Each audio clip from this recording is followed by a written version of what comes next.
From the PEP Radio Newsroom, we have this news about presidential pardons over the 2020 election.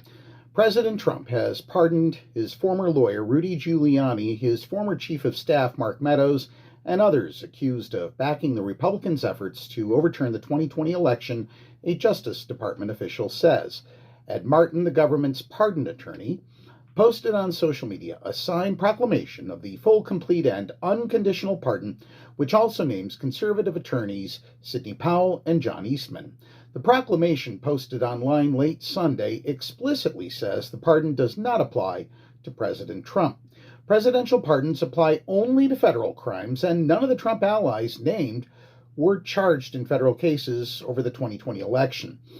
But the move underscores President Donald Trump's continued efforts to rewrite the history of the election he lost to Democrat Joe Biden.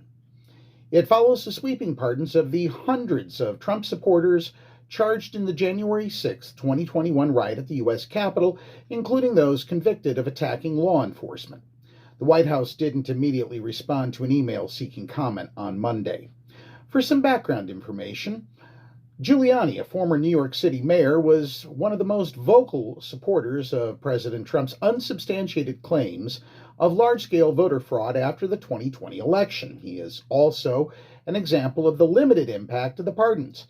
Giuliani has been disbarred in Washington, D.C. and New York over his advocacy of Trump's bogus election claims and lost a $148 million defamation case brought by two former Georgia election workers whose lives were upended by conspiracy theories he pushed. Since pardons only absolve people from legal responsibility for federal crimes, they're unlikely to ease Giuliani's legal woes. Ted Goodman, a spokesman for Giuliani, said the former mayor never sought a pardon but is deeply grateful for President Trump's decision. Mayor Rudy Giuliani stands by his work following the 2020 presidential election, when he responded to the legitimate concerns of thousands of everyday Americans, Goodman said in an emailed statement. That's what we know for now. Reporting from the PEP Radio Newsroom, I'm David Moore.